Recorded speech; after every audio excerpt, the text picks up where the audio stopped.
All right, good morning. Let's get started. I'm back.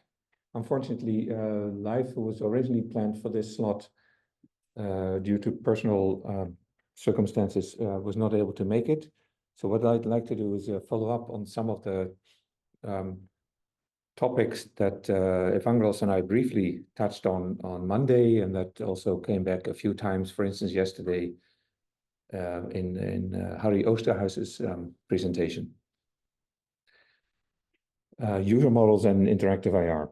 So this is a slide deck that my former PhD student, Romain de Fayette, who's now at Naver Labs, and I worked on over the last year and a half or 2 years, and we've been updating it and presenting different subsets of it. It's based on joint work with a number of colleagues, both here and elsewhere. And one of these colleagues you saw yesterday, Harry, and another one of these colleagues you'll see a bit later this morning, Maria. Now, Romain is not here today. Today is actually an important day for him because his PhD committee is going to return the verdict on his thesis today. It looks good, but you never know until you have all the votes. And in the Netherlands, that means you need 5 votes. We vote by majority, but if it's not unanimous plus, then that's a problem. But we'll know by the end of the day today. Anyway, if we have an update during the talk, I'll update you. Good. So the objectives are we want to briefly present, and I realize that this has been a long week already for you, day 5 of 5, and there's also not just 5 days, but 5 evenings as well, thanks to Mohammed. Yes. So what we'd like to do is cover some of the basics of learning from interactions in the context of search and recommendation. And I hope you view this as a starting point so that after this slide deck, you'll be able to at least understand some of the literature and get going on implementing and working with some of these ideas in ranking and recommendation yourself. So this is the agenda where we started 5 minutes late to accommodate late arrivers. So I'll first set the scene, then talk about counterfactual learning to rank, then a little bit about bandits and reinforcement learning in the context of IR, and then I'll wrap up. So let's follow this agenda, and so then we set the scene. And in this part, we'll talk about our perspective on IR, people connecting people to information. So it's a lot about interacting with users, learning from users, and hopefully optimizing for those users. Some core concepts, examples, and some core problems, learning and evaluation, and some core distinctions, the idea of on policy and the idea of off policy. So here is an example of a user. I know you love our graphical talent, but this is a user. This is a device that they're interacting with. And this is interaction, so it goes both ways. That's the important thing to notice. And it happens in context. And the context can be many things, as we'll see in a few minutes. And so the core question underlying this lecture and the topic of interacting with users is how can we get a search engine, a recommender, or a conversational assistant to do a better job by interacting with its users. Now, of course, what you've seen a lot on Monday, Tuesday, and also Wednesday and yesterday is thinking about matching, thinking about understanding content of documents, yesterday with Harry and in his Learning to Rank lecture, this is not just about one way of ranking documents, but many ways of ranking documents or items. In a sense, what interactions with users does is once you think you're good enough at doing that, so producing decent rankings, you're confident that you can expose them to users. Now do that, see what happens, and see what you can learn and do with those observations. And so you have to start with getting some decent ranking to begin with.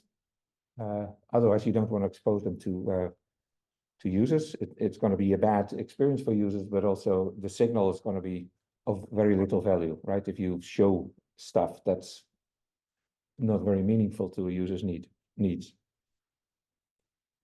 So that's how this lecture connects to some of the lectures you've seen before this week. Now, key notions here: context. In the rest of the slides, that's usually an X. Could be a user history, a profile, their query, time of the day, their location. Context can be very diverse. The policy is usually a PI. In this lecture, that takes an action. Sorry, that takes a user, potentially with context, and then selects an action. And the actions could be answers in a question answering system, a ranked list, in a search setting, an item in a recommendation setting, an utterance in a conversational setting. And then rewards, usually an R. In this lecture, they are returned by the system. It could be clicks or downloads or purchases or dwell time, how much time does someone spend interacting with the results. Okay, so context, policy, rewards. Now those policies, they can be deterministic. So given a context, there's a single action that we return, or they could be stochastic. Then we think about a probability of an action given a context. Now, the policy interacts with the environment. It produces logged data. You can think of the data points in the log as these triples of where every triple is an observed context, according to some distribution, a selected action, and an observed reward. Right? So when we think about learning from logs, it's learning from these types of triples. Let's make this a little bit more concrete. So in ad hoc search, where it's not personalized, the context would be a query, the action would be a ranked list of documents, and a reward would be clicks, sometimes just the first click, or all of the clicks on the ranked list, and dwell time. How much time did someone spend looking or reading, looking at or reading an item or the whole list? Product search, personalized. There, the context would be a query. Someone is looking for a certain product, but in product search, you often know a little bit more than just a query. Their profile on the e-commerce side, for instance, the interactions they've had in the past, or the purchases even that they've done in the past. An action to be taken by the product search system would be to return a grid of items that are hopefully of interest to the user, and the reward would be clicks, maybe even again dwell time, but also obviously conversion. Which of these items end up being purchased, and what is the monetary value of these purchases? Other example, again personalized ad placement. So then the context would be a user profile. The action is a slate, a combination of advertisements, and the reward would again be something like clicks, which ads are being clicked, and how much money do they make? Final example for now, conversational recommendation where the context would be the user history, conversation history. So where are we in the conversation? What were the previous turns, and what do we understand about those previous turns? The action would be to return an item to be recommended. The reward could be things like, again, conversion, or have we now completed the task? For instance, if we're in a ticket reservation system, then task completion would be the user has now bought a ticket and they're happy to go to their movie or their show. Okay, some examples. Now, there are two key algorithmic problems here that we usually focus on. One is policy learning. So again, a mapping or a distribution over mapping from context to actions, or a distribution of actions over context in the stochastic setting. Policy learning, so learn that mapping or learn that distribution, and policy evaluation, determine the quality of the policy.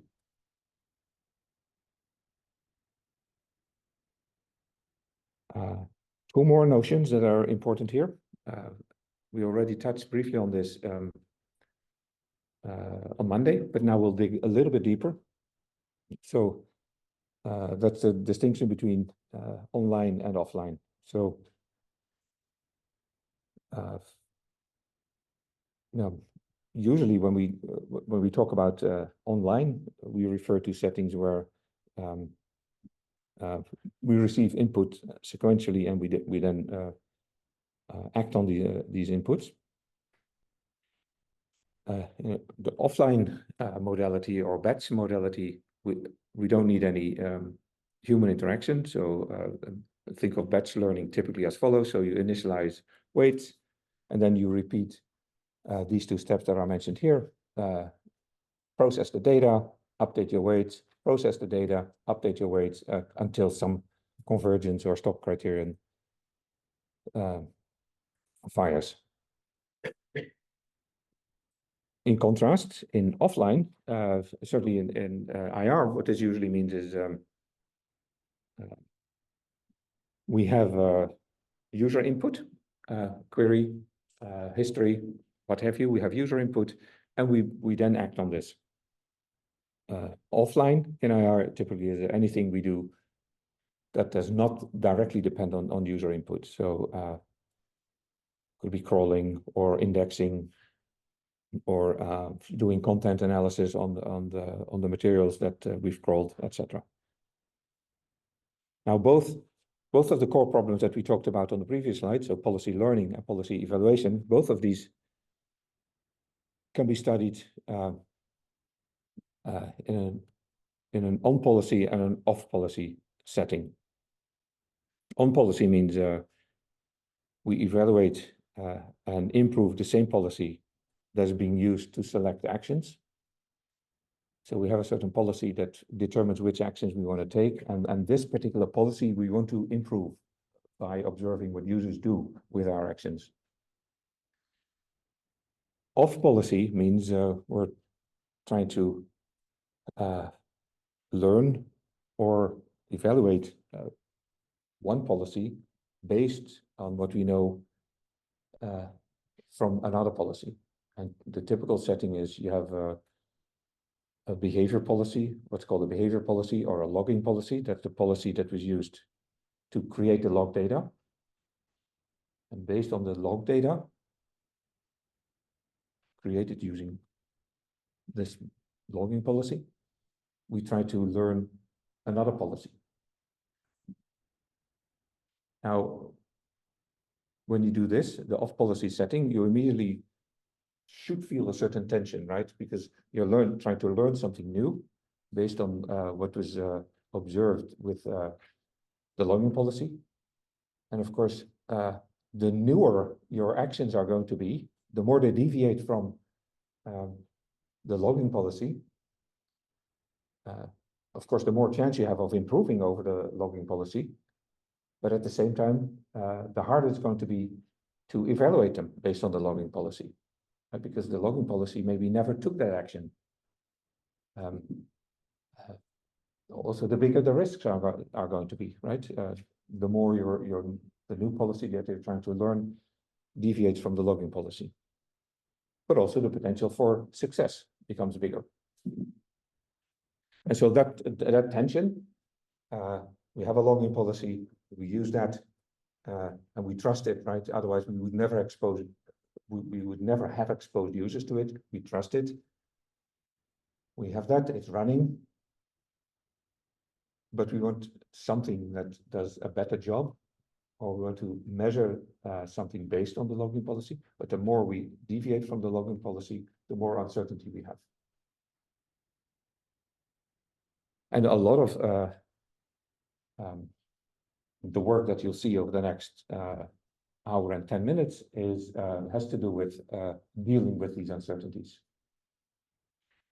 A lot of the literature on bandits and on reinforcement learning is all about coping with this tension.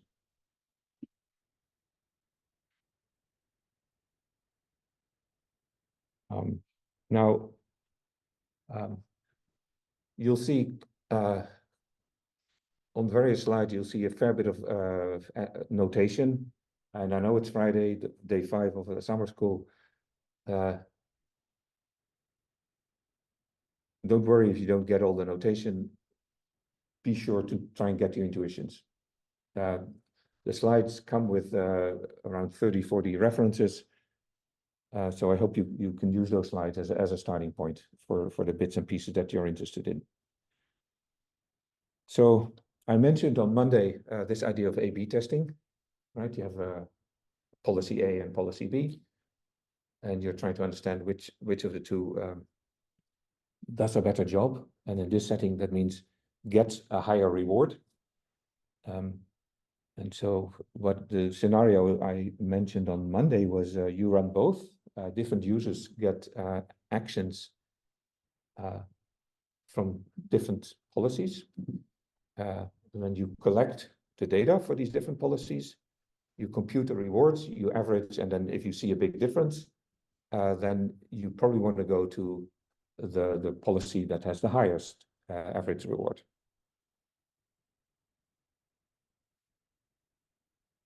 Of course, you can also do this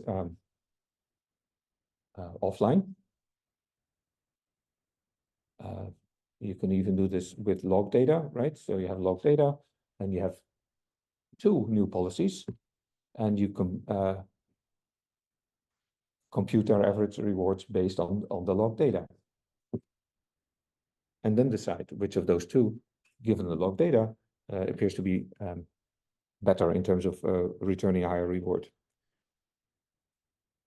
Something I also mentioned briefly on Monday was this idea of interleaving. Again, we have 2 approaches, but instead of so 2 policies, but instead of giving different groups of users different policies, they all got the same policy, but the policy is a combination of policies.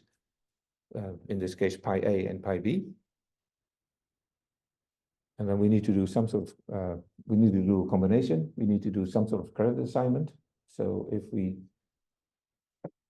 have this combined policy, we show our results, we get a reward. We then need to determine who should that reward go to A, to B, and maybe a little bit to both, maybe to none of the 2.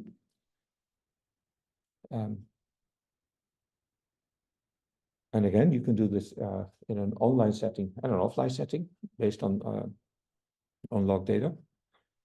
And you would do the same, you would follow the same recipe as with A/B testing. Repeat, take averages, and compare.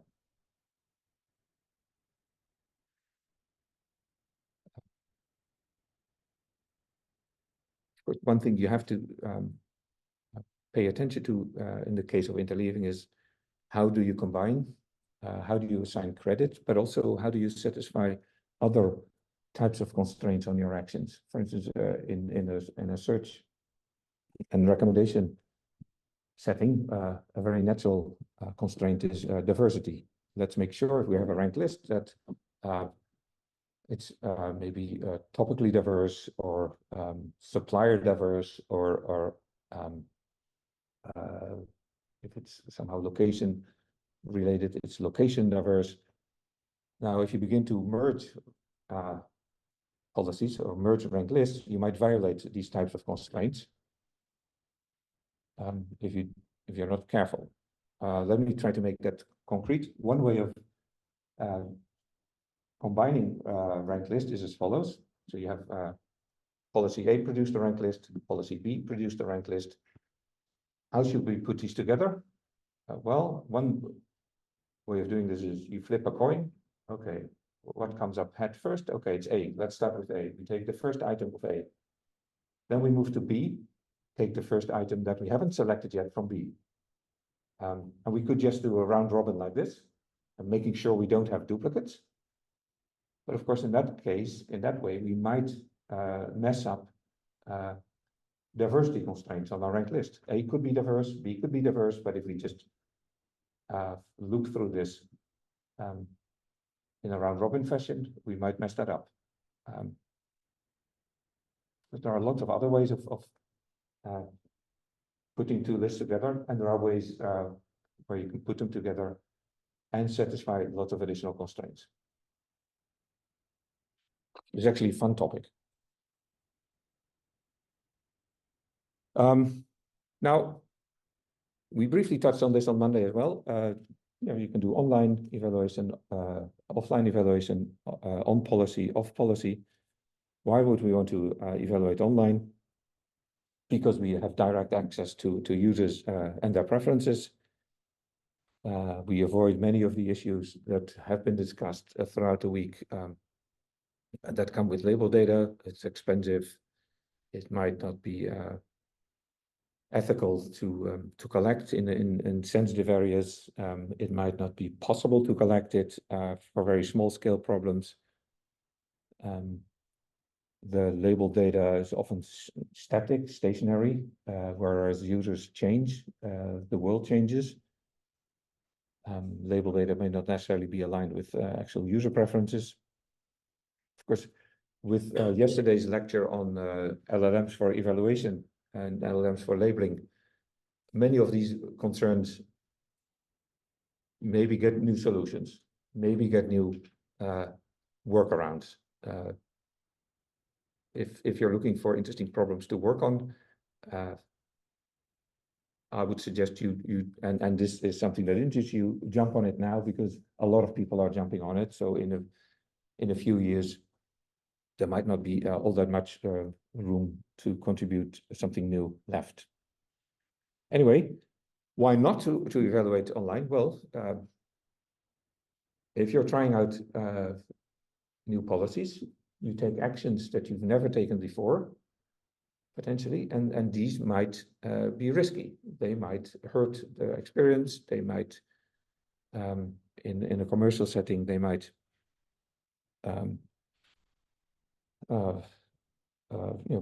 cost you a lot of money. In a sensitive setting, medical or maybe say elections, they might have long-term personal or societal implications. So those are good reasons not to evaluate online. And so then the question naturally comes up, what if we evaluate off policy?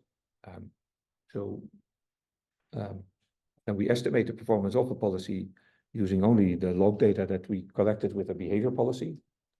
Apparently we trusted enough to expose its outcomes. So let's just run with it. And then we compare the performance of candidate policies safely.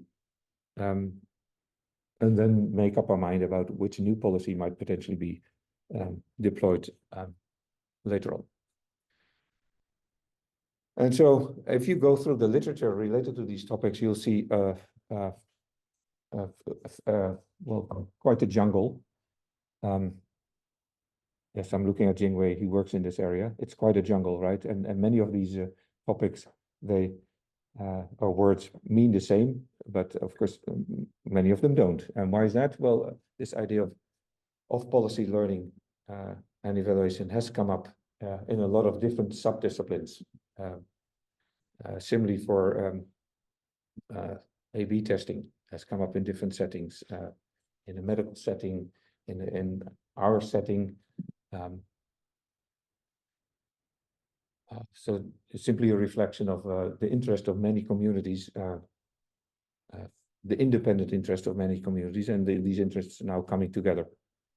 So counterfactual evaluation usually means the same thing as offline A/B testing, and that's usually the same as off-policy evaluation. And counterfactual learning is often the same as unbiased learning to rank, and that's often the same as off-policy learning. All right. Any questions so far? Sure.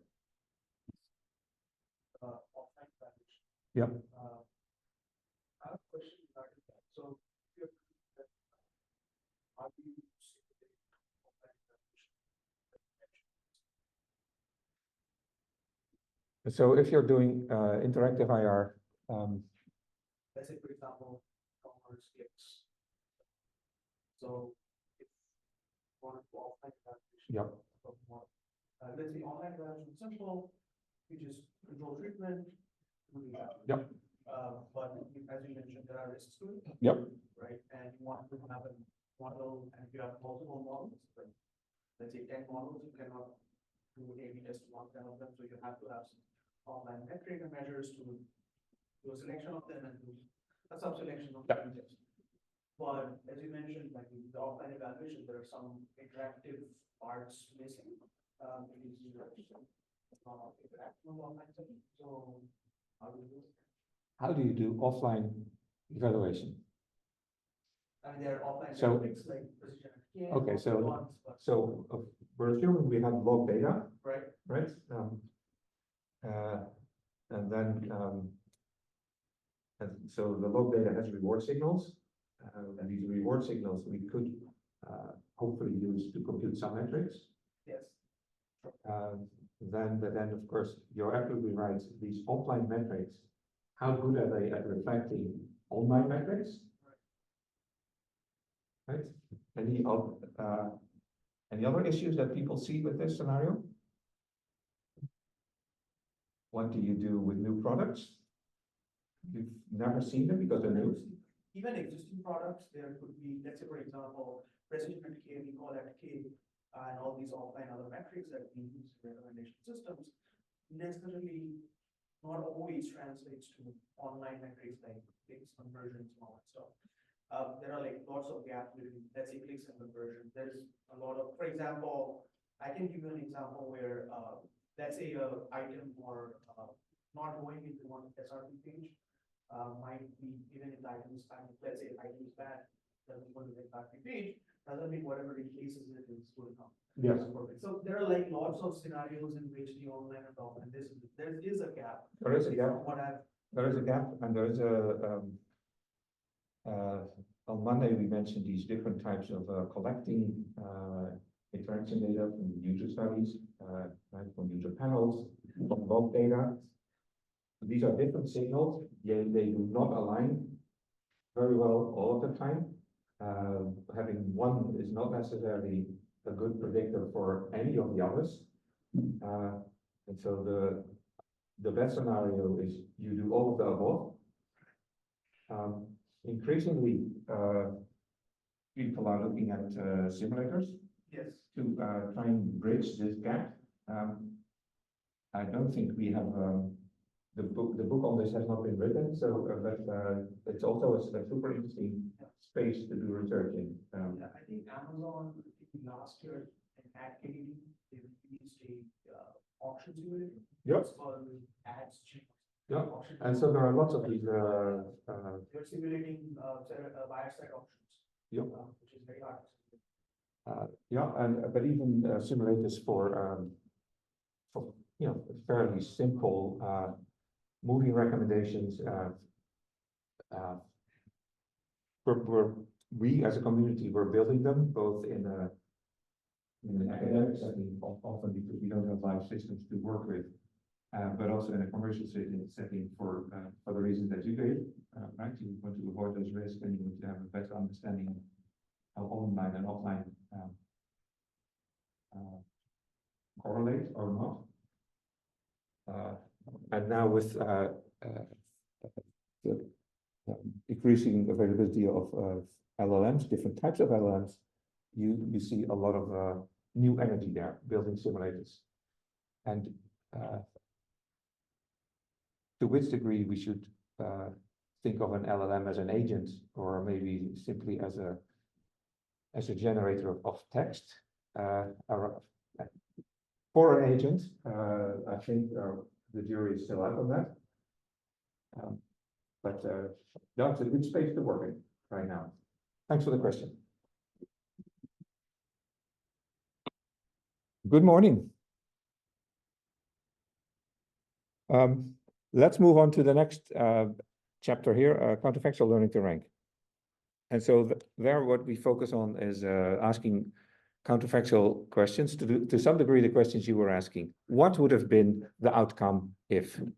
Now, a key notion here is importance sampling that we'll briefly discuss. We'll say a little bit about learning from logs, about bias and correcting for bias in log data. And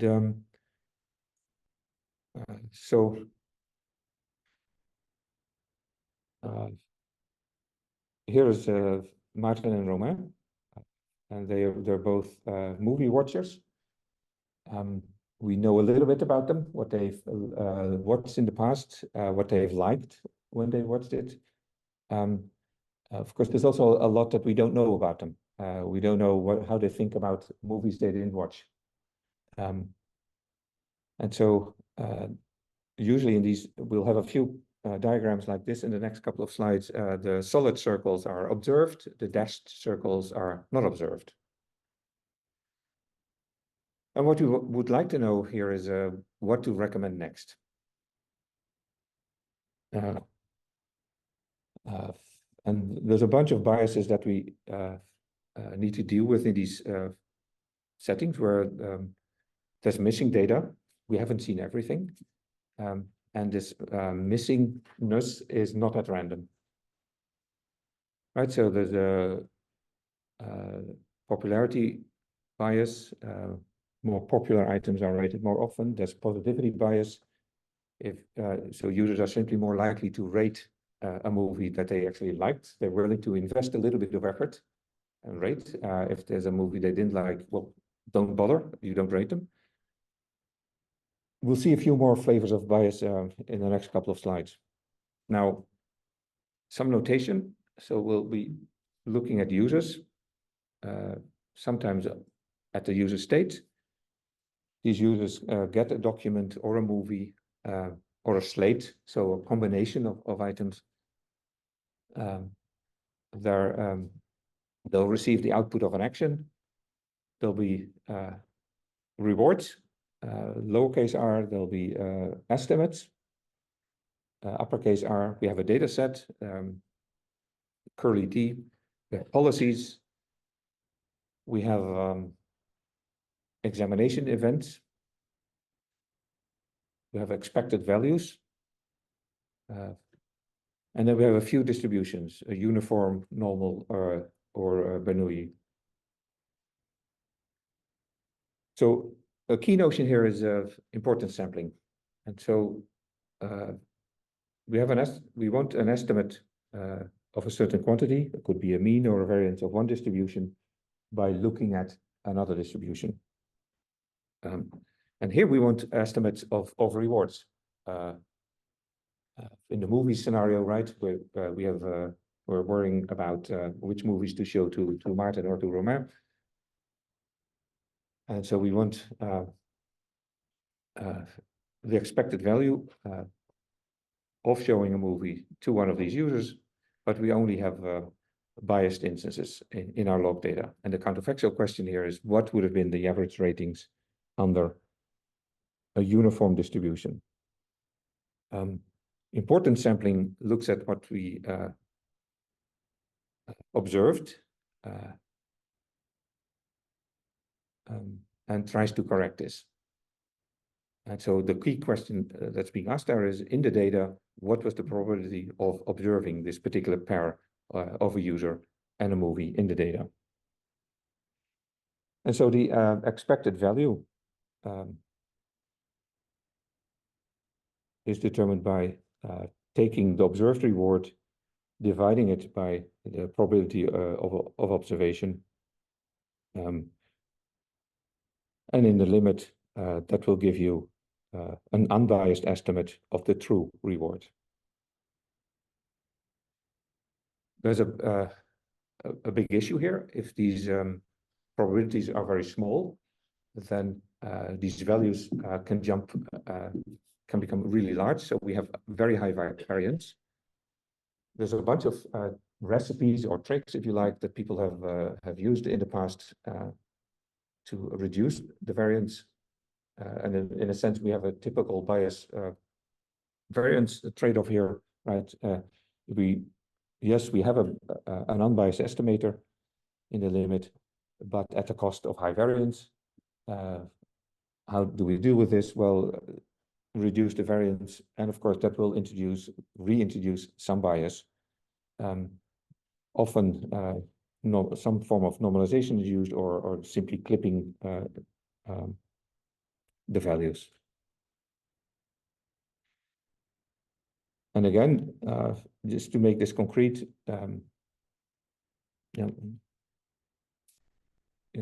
we do this on observations. In a search setting, an observation could be a query for a European capital. Because of the fantastic weather that we're having this week, I thought that maybe a different capital would be a better example. And so here's Lisbon. We look at the logs, we look at what was shown, when it was shown, right? A bit of context at the time. We would typically also, certainly for these geographic queries, also try to log location of the query where it was submitted, right? Because there might be many locations are ambiguous, and then the best result to return is often the closest in geographic distance result. So then it pays off to collect the location of the query as your context. Now, in these logs, we'll have at least these forms of bias. So users are more likely to observe the items at the top of the page. We can't show everything in a SERP, in a search engine result page. So there's item selection bias. Users can't observe items that we never showed. Trust bias. They might trust the search engine to return relevant results at the top, and are therefore more likely to simply click on those results at the top.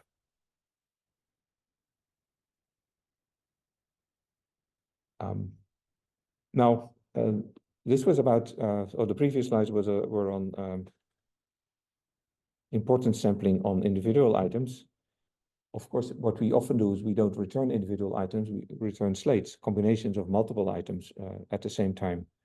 A result page, a basket, a grid in product search. I'll come back to your question in a second. Or in a music setting, a playlist. With ads, it's often a banner. In movies, it's often a carousel. And then what do? Right, and we need to estimate the probability of a slate, of observing a slate. And those probabilities are even worse, are even smaller. So you have even higher variance if you use a naive type of importance sampling here. Early approaches to solve this problem try to decompose these slates. For instance, don't assume any dependence between the items in a slate, just sum over the items, for instance. Or make those slates fairly small and make additional assumptions about those slates. For instance, make sure there's always some popular items in a slate and some repeat items in a slate. repeat items that the user has seen before, and that makes a lot of sense in many recommendation scenarios. Those are all tricks or strategies to reduce the enormous space of possibilities, and therefore make these probabilities of observation somewhat bigger, and hence reduce the variance. You had a question?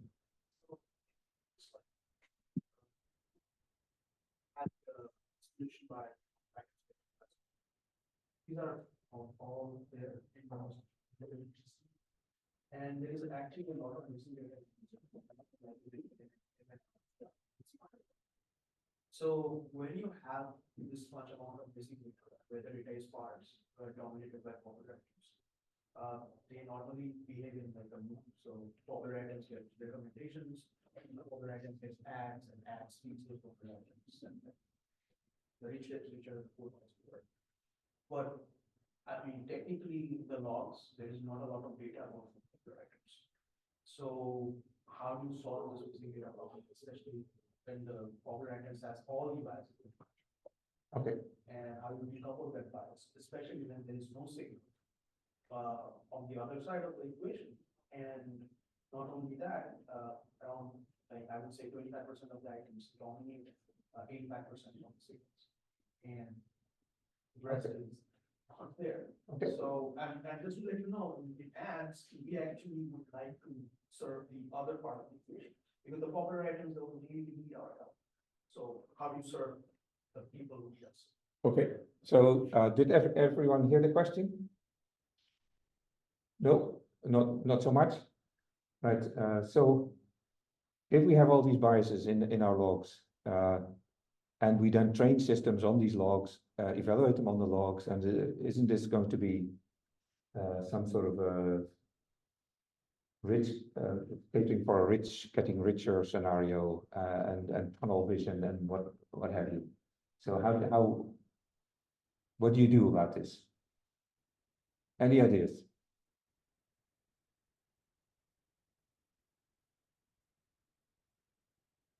I know it's Friday morning, but still.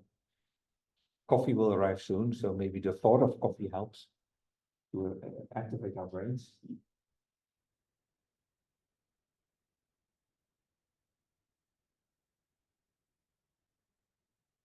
Okay, so there are items that, so in our logs, we'll see, let's make it a little bit more concrete. Let's do a log for a food retailer. Right, so that's people search for food or get food products recommended. And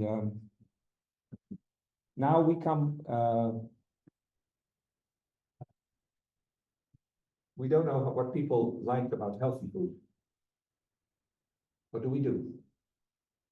And if we just keep serving the same foods, then people will continue to just get their probably cheaper, unhealthy food non-stop. What do we do? Come on, guys. We need to do something. We need to save the planet. Come on. I think we have to do some exploration. Try to implement something also to see the user behaviors. Exactly. You explore. Exploration is exactly the right word, right? You try things. You try things.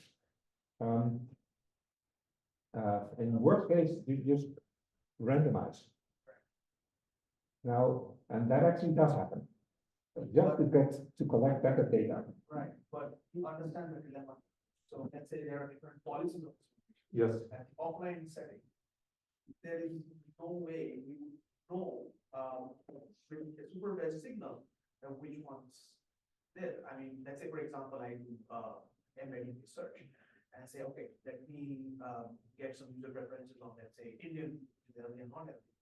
I'll go and search for healthy Indian foods. I have Indian foods that are popular, and then I do it.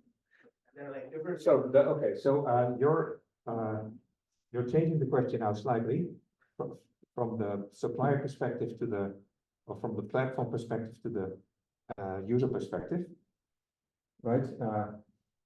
Users might not be searching for healthy food, but we might push it to them anyway. Right, and that's, you have to be careful there, because as soon as users think that you're pushing them in some direction, they might actually move strongly in the opposite direction. So there's a lot of, But even if they're searching for, let's say, the top 5 types of revenue. sure, but then again, there too, you can do exploration. You can always do exploration by making sure that amongst that, or in addition to the popular items, you show some non-popular items. In addition to stuff that people have bought before, and certainly in the food setting, people do show a lot of repeat behavior. You show them, why don't you try this? And of course, in a commercial setting, you would often give a little bit of bonus. Here's a special discount for you. Buy this today, try it out, and you'll get 25% reduction. So that's one way, explicitly explore. And of course, that comes with a lot of ifs and buts. My question is that when you do explicit exploration on the online, literally serve them, how do you evaluate what to serve the offline? Because when you're, let's say, in online setting, like. So we were, you should not change the question. We can come to that question in a bit. There's also actually a fair, there are other strategies of doing, collecting better data. For instance, if you run A/B tests, there's already a small but natural degree of randomness. Showing absolutely random results would be fantastic, would be the best. From the data collection point of view, it would be probably the worst for customers. And so what happens is that don't randomize the top ranked results, randomize results further down. It's not going to hurt you potentially as much as a platform as randomizing everything, and you still get better data, more diverse, and you see more different aspects of your total item collection and what users would do with those items. Now, your new question: how do we evaluate on data, on the new data or the old data? And not only that, on the offline setting, let's say we have 5 different exclusion policies. You have to subset of exclusion policies. Now, offline, we don't have any signal. So, how do you? Right. So, what's the decision process for deciding how to explore? Good. Now, of course, talk to your manager. That's one. But more seriously, what happens is, or in the examples that I'm familiar with, what happens is in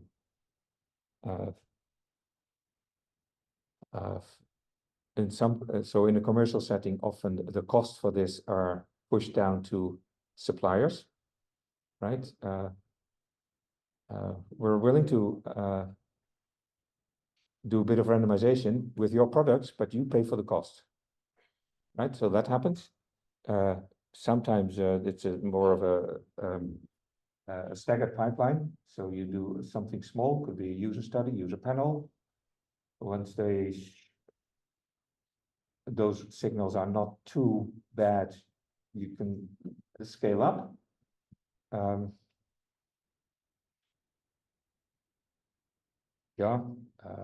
What else? Sometimes it also comes down to just a matter of principle, right? If you're a music platform and you want to keep your platform healthy, you need to show that there's more than Taylor Swift,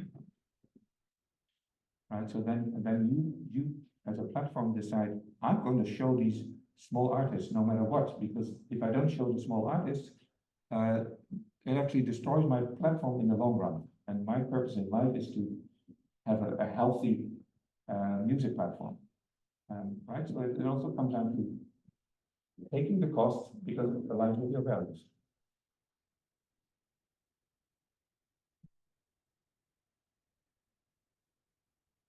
Thanks for the questions, by the way. So these are good questions and tough questions. And some of them don't naturally come up in an academic setting, but they do naturally come up when you are in a production setting and are thinking about collecting data, the quality of the data that you've collected, and how you might improve the quality of that data. That doesn't necessarily mean collect more data, collect better data.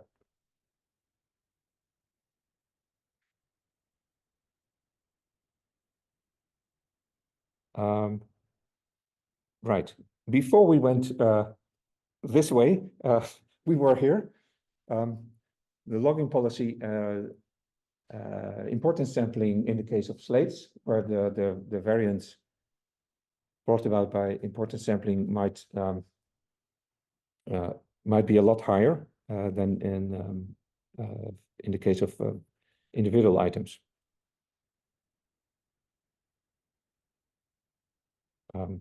So one way out here is often that we look at user models to help us make sense of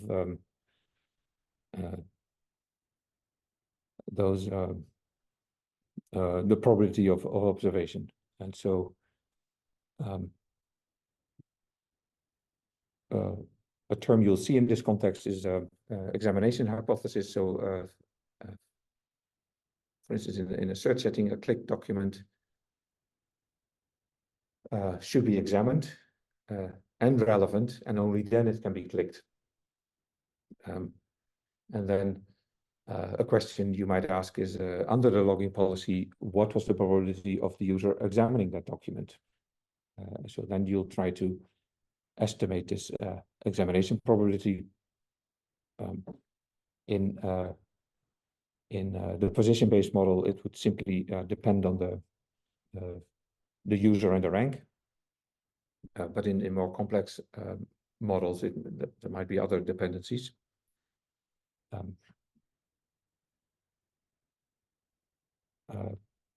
The doubly robust estimator of rewards tries to do two things at the same time.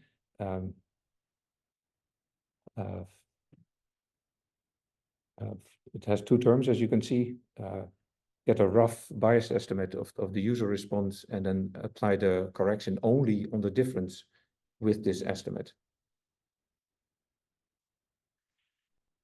Now, finding these importance weights, we know at least three strategies for this. Eye tracking studies, these sort of plots you'll see. This is the familiar F shape for ranked retrieval.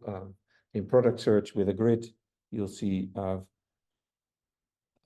bit more of a zigzag pattern.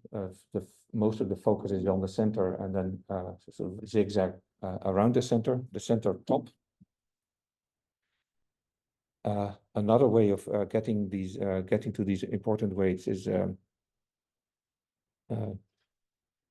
doing these relatively minor swaps, and then of neighboring documents.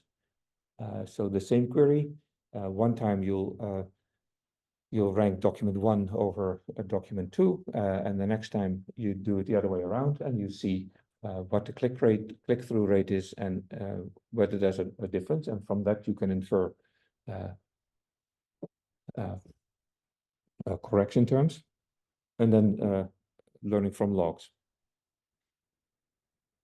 I showed you a few examples on Monday of the different ways of modeling what goes on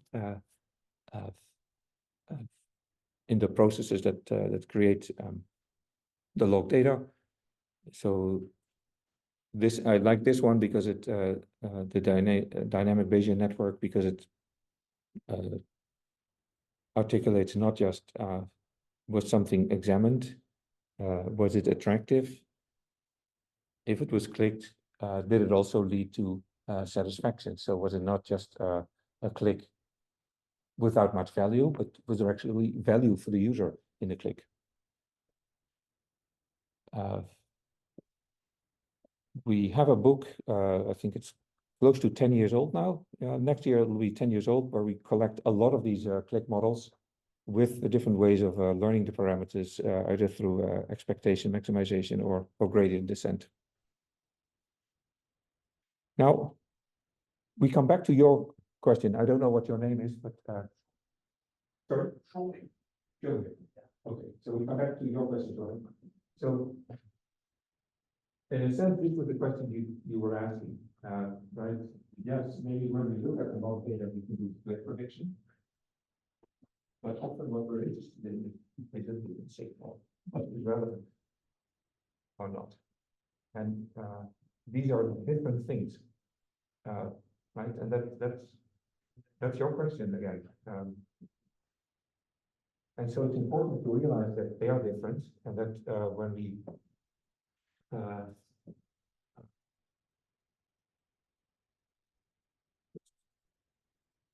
learn a click model, we can optimize it to do really great click prediction.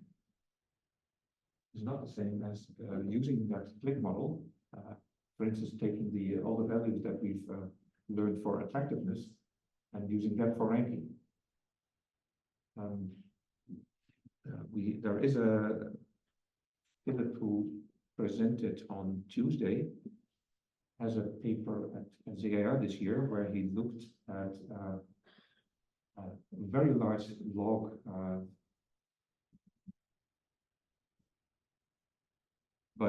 released by Baidu 2-3 years ago, where this becomes really apparent. So it's going to be presented at ZIR in 2 weeks. Philip is still around, I think, today. He should be. So do talk to him if you want to know more. Let's wrap up this block of the presentation. So the idea is we collect log data. We have this historical data. Bias. This data has bias. To correct from our data, importance sampling is an important strategy. It suffers from high variance, and there are different strategies of dealing with the high variance, and one of them being using user models. These propensity weights that are being used can be obtained in different ways: eye tracking, the swap interventions that I mentioned, and click models. Now, I'm going to skip over this in the interest of time. Of course, do just stop me if there are questions. So we're running a bit late.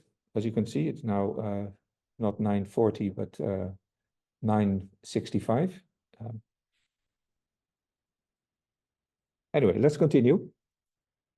And so in this block, I want to take you through these topics. So learning to interact with new users, thinking about more complex feedback loops, thinking about, for a little bit, about long-term satisfaction, and learning from logs. So here we are again, cold start setting.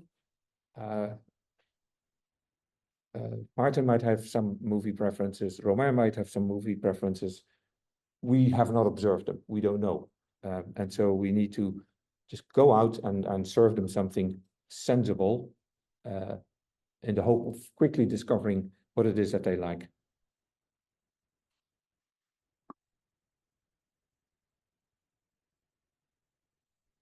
Now,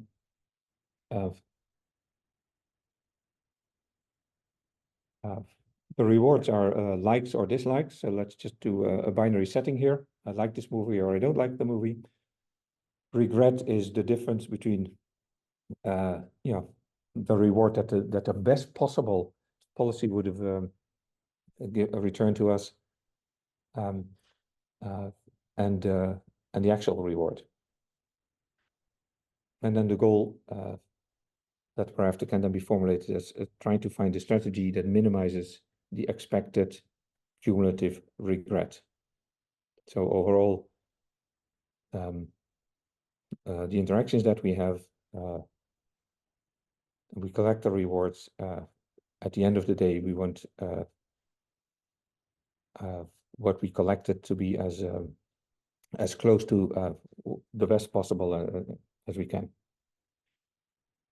So, in a sense, we come back to your question again, right? Because we could just do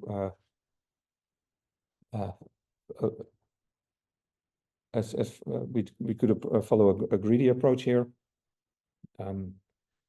exploiting the knowledge that we've already acquired somehow. Of course, what we need to do when we want to learn about new users or new movies is also explore different actions, potentially multiple times, to find out what the optimal action could be. Right? We take actions, we collect feedback, and then we could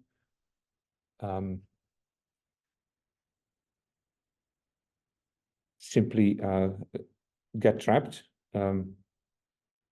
Ideally, what we do is we make sure that we can continue to take some new actions.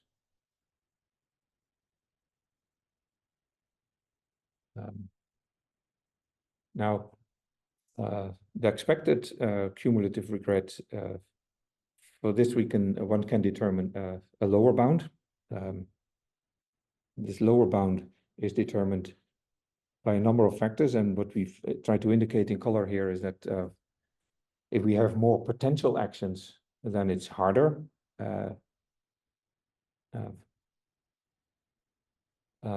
If we deviate more from what's optimal, we get more regret, obviously. And it also becomes harder when the actions that we take are very similar.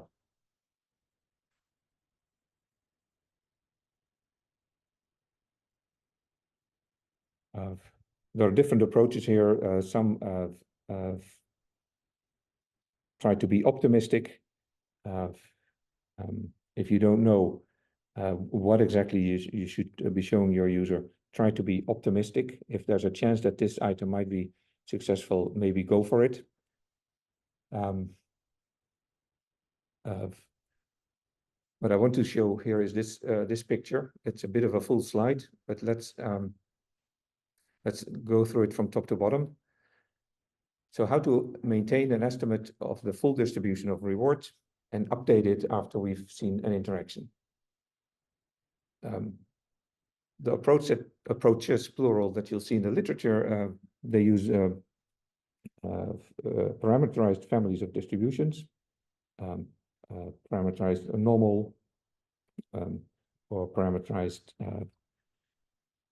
Bernoulli, and so the things that we care about are, of course, the likelihood, the prior, the posterior. Think of it this way: we have a prior that from which we sample, and then we have the likelihood and the posterior, and we update these through iterations. So the prior as a best guess of parameters before interactions. The distribution is a distribution of rewards given parameter, and the posterior is the best guess of parameters after interaction.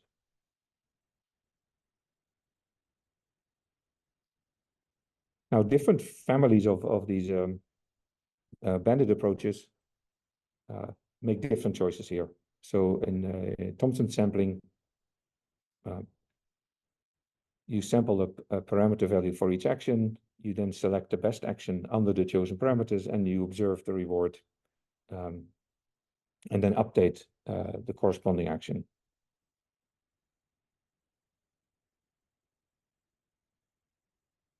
Let me, in the interest of time,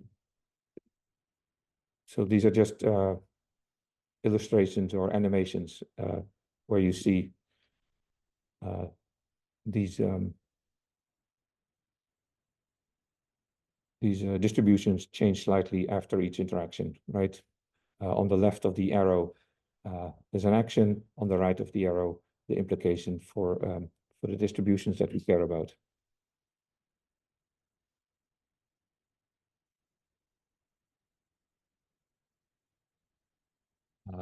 different ways of doing this, different types of signals to be used, clicks, dwell times, what have you.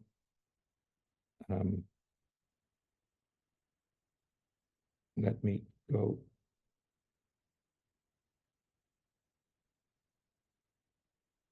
Where do I want to go? Right. Here.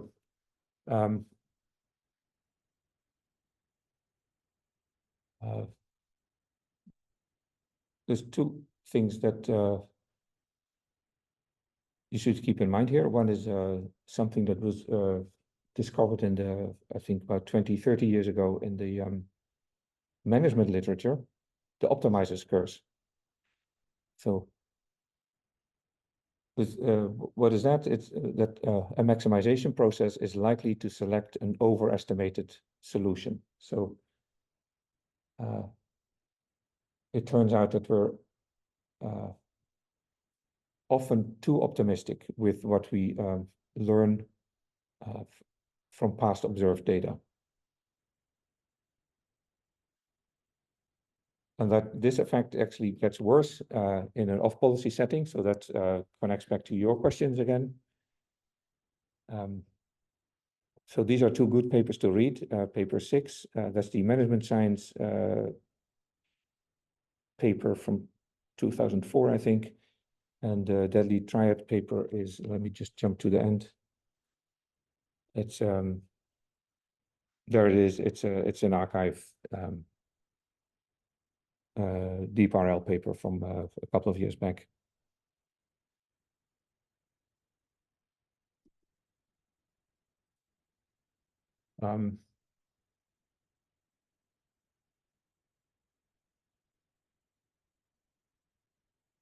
So what I'd like to do is wrap up and then have a fair bit of time for questions. The slides will be available about 5 minutes after the lecture. I'll upload them.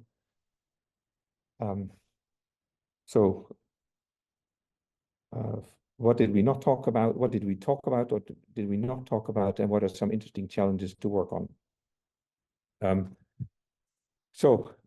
idea is throughout the week, we've seen a lot of really interesting work on getting good rankings, getting good understanding of user needs, etc., and getting good matching of the two.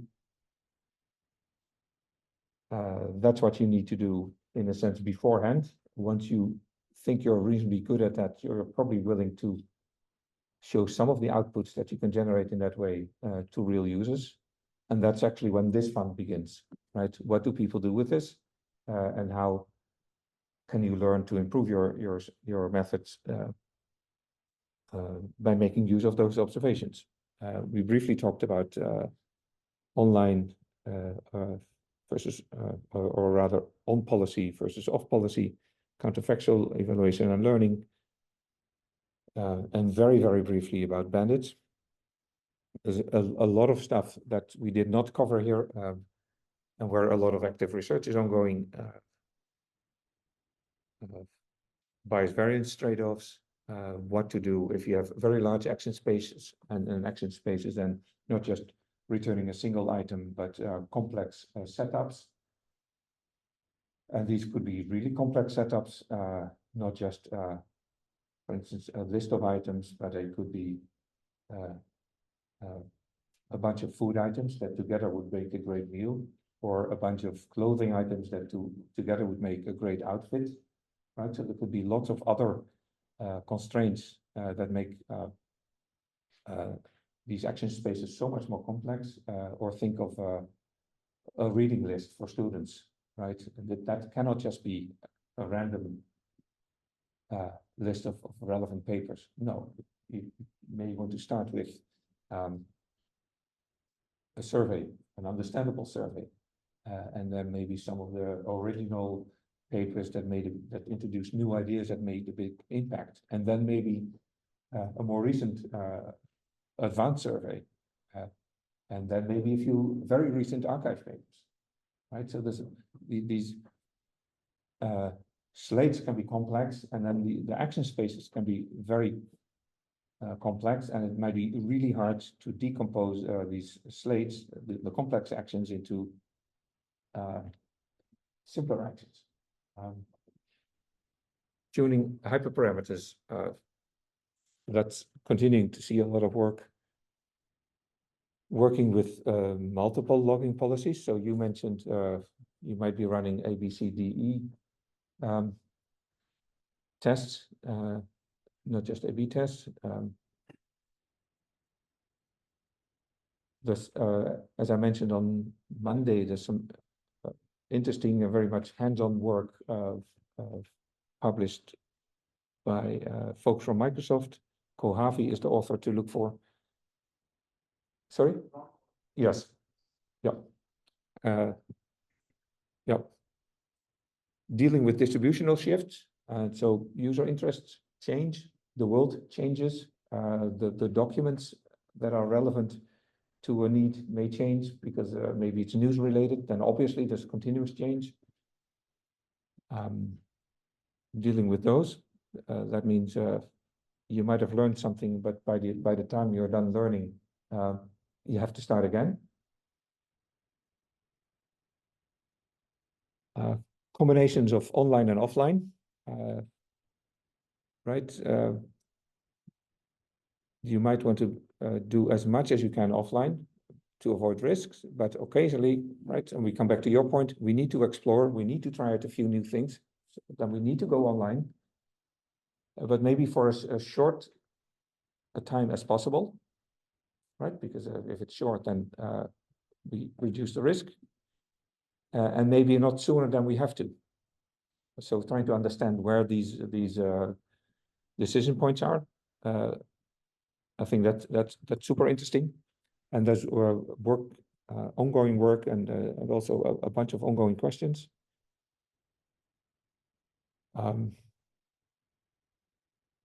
Limitations of debiasing.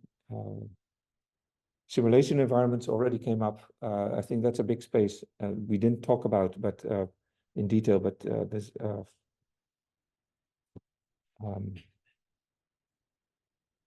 that's a good space to contribute new work.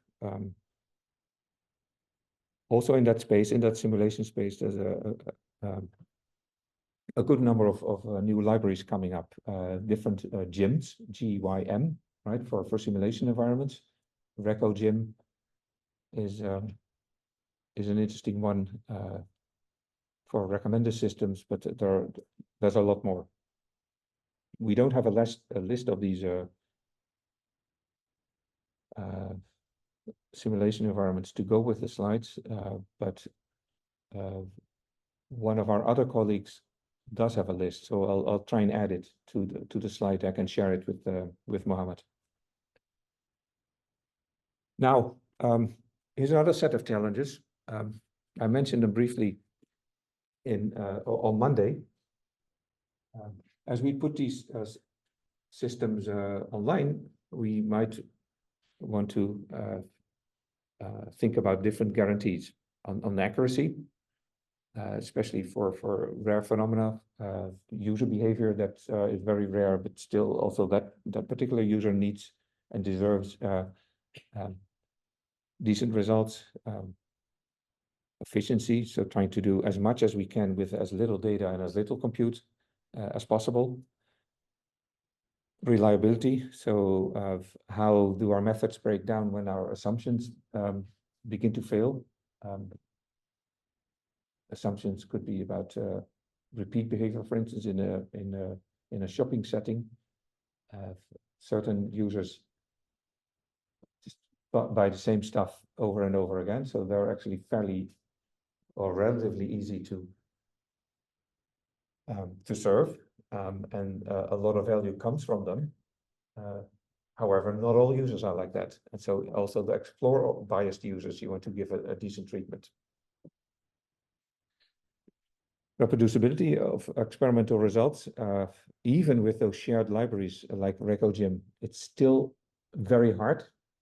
There's still so much that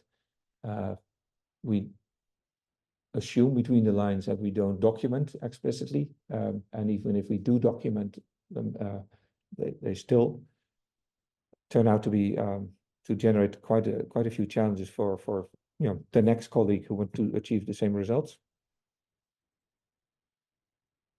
Resilience, we already talked about briefly distributional shifts, but there's also adversarial attacks.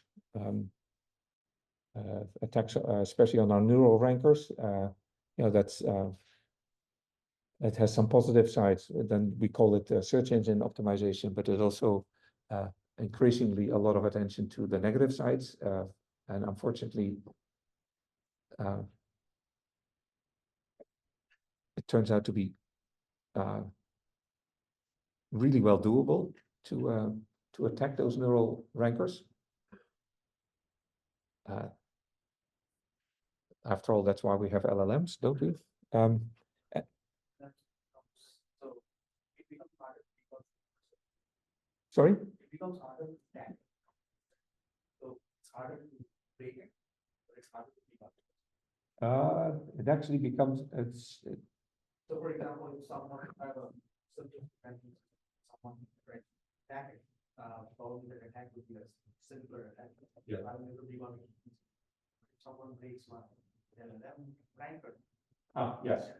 Yes. So the point here is if you have a fairly simple ranker, then they are now probably easier to attack. But also the attacks might be easier to be spotted and prevented. But LLM-based rankers are also fairly sensitive to attacks. And then, of course, these attacks are also LLM-based. Sure. There will be a tutorial on this at ESSIR in about 10 days on robustness in IR. So that's specifically attack models and some ideas about defense mechanisms. And then finally, safety.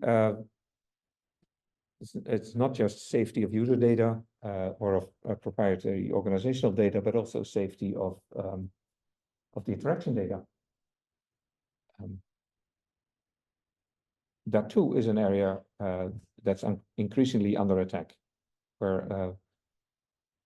So these are not then modifications of documents to optimize a ranking, but somehow tricking systems into believing they see behavior that is not actual user behavior.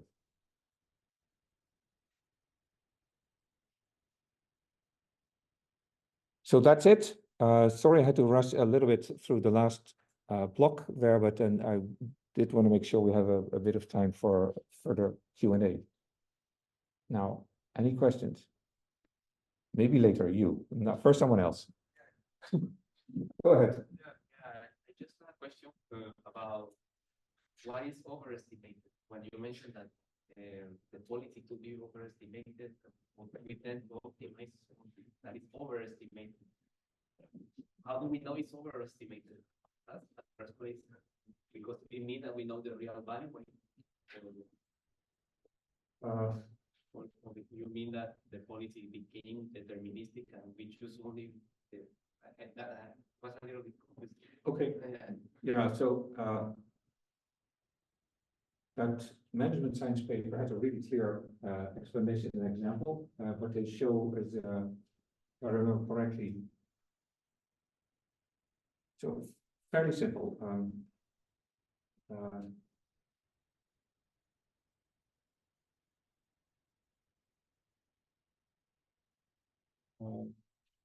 So they assume that the reward, or in their theoretical setup, the example that they have, the reward is normally distributed,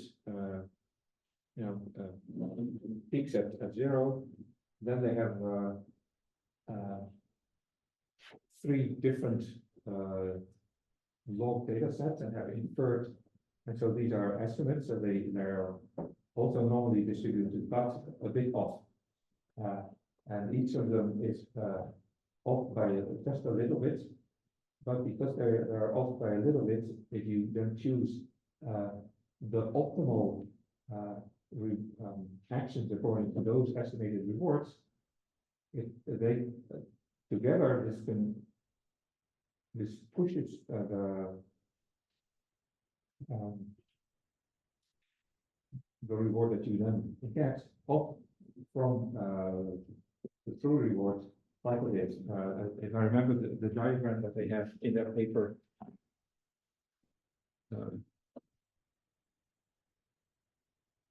Maybe I should just dig up the paper, but I can do that during the break. But if I remember correctly,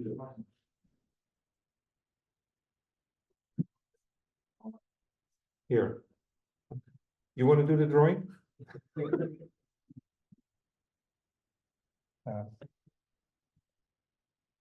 Naturally, you start writing on the top left-hand side corner, right? That's the F shape again.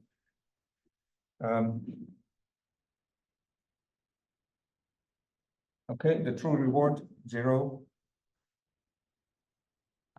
Estimated rewards, I think they were in their paper, yeah, something like this.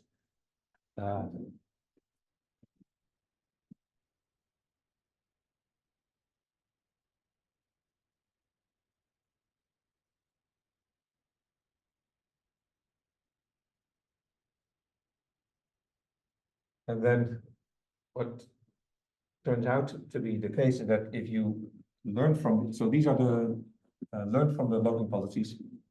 If you then optimize by going for these,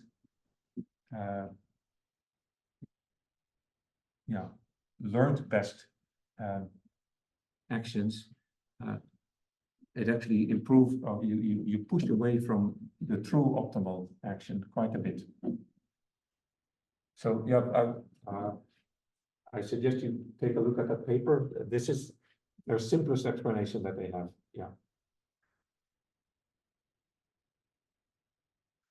That there is true reward and the methods we use then should shift a little bit more far from the real reward. Yes, and so we might, if we might, if you're not careful, you're too optimistic about. That's what means overestimate. Yes. Choosing somehow like being so greedy, choosing always the maximum, we Yeah. always are getting the Exactly. policy. Exactly. Oh. Yes. Yeah, thank you. Thanks.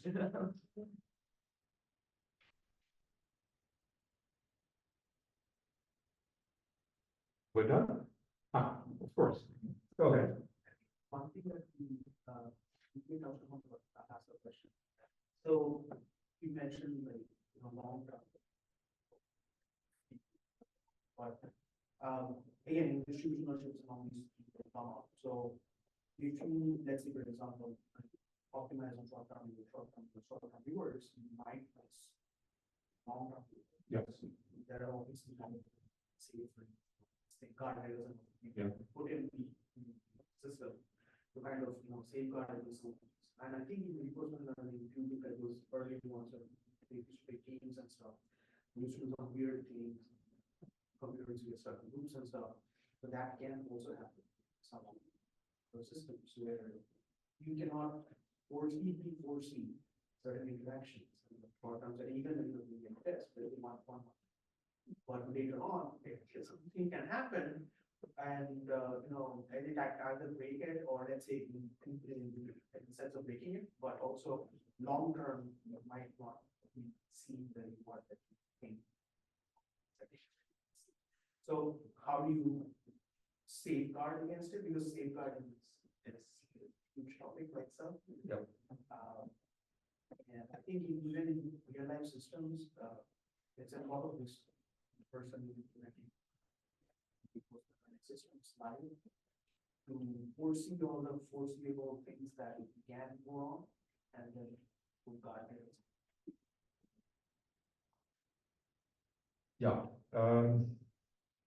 Let's try to unpack this a little bit. First of all, so the question for the people not in the front of the room. So I didn't really talk about long-term goals. and long-term risk and short-term versus long-term optimization. And then if you, second part of the question is how would you build, create safeguards against these long-term risks? So let's first do an example of a short-term versus long-term choice you have to make. For instance, let's do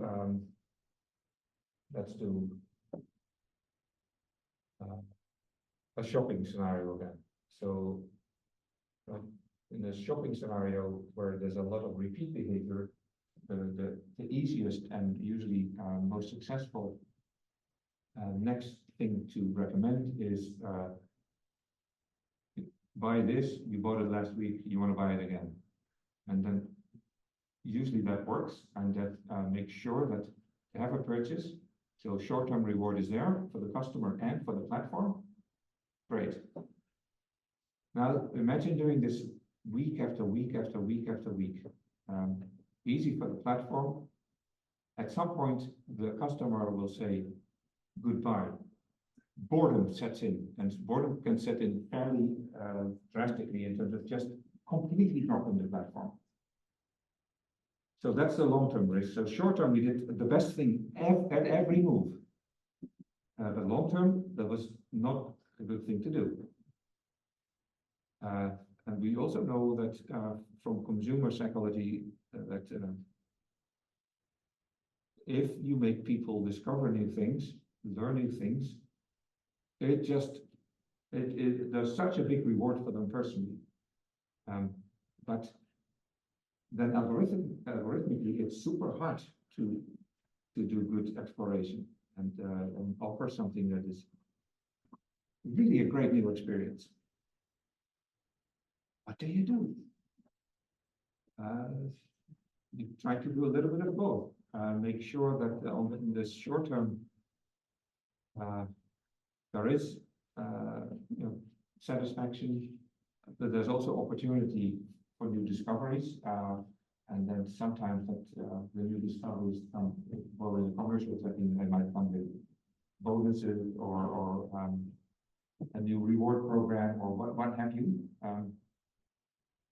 In parallel,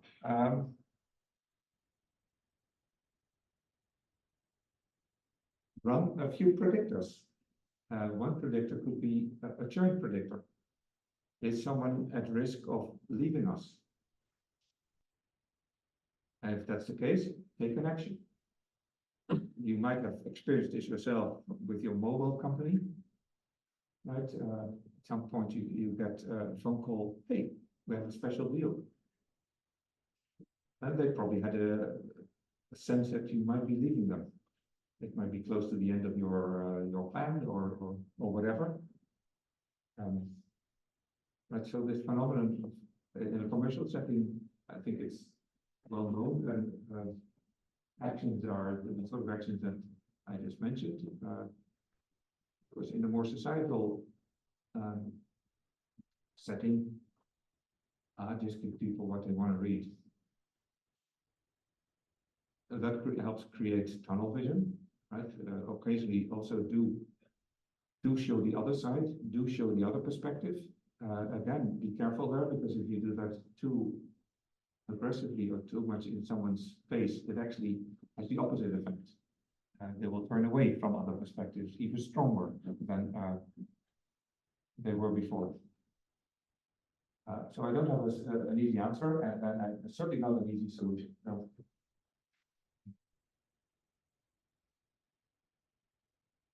The good news is it creates a lot of jobs for people like us. But it seems that like harder if you have to really readiness and based on this model is performing good right now. Yeah. The churn predictors don't churn on people 1 Yes.